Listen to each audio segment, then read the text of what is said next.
Okay, so today we're going to talk a little bit about MLA format. So what is MLA format? Well, it is one of the ways that you can format your research paper. Now, there are several types of formatting that in the academic world. There's Chicago format, APA format. We're going to focus on MLA for two reasons. One, it is the formatting that will be expected from you in high school. And then two, it is the format that is used in the English world, the literature world, most often when doing research. So, what is MLA format? How do you format your page in that way? So I'm going to show you.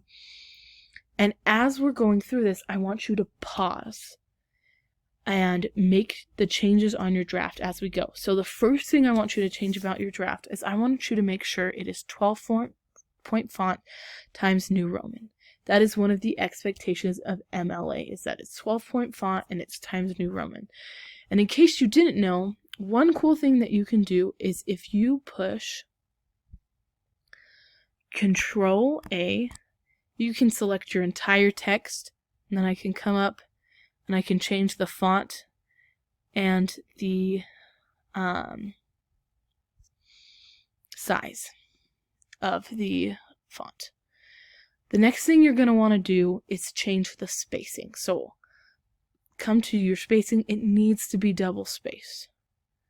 Right here. I'm going to push that, make it double spaced. The other thing that you need to change are the margins. The margins should be 1 inch. So the way you change the margins is you go to File, Page Setup, and then just make sure all of these numbers are number 1. Once that's done, the last thing you'll need is page numbers. Now, for our purposes, your page number needs to look like this. So I've got Davis 1. Now, how did I get that? I'll show you. It's going to have your last name and then the page number. And what's awesome about this is it will label each page for you and change the numbers. So you're going to come in to Insert, push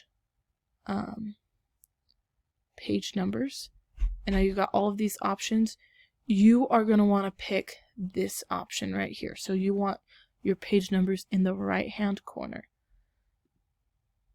Once I've done that, notice that this number is highlighted. That's because it's going to change for each page. Do not touch it. But I do need to add my last name. So I'll put Davis, and I'm done.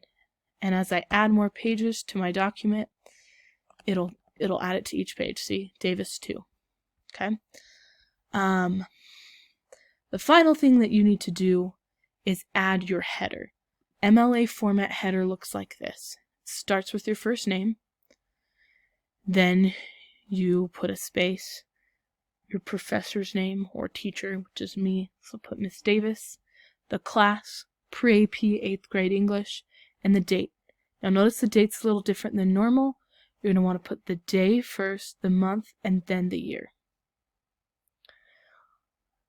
So, if you haven't yet, pause this video, go make all of those changes on your document, and then come back and we'll talk about the works cited page.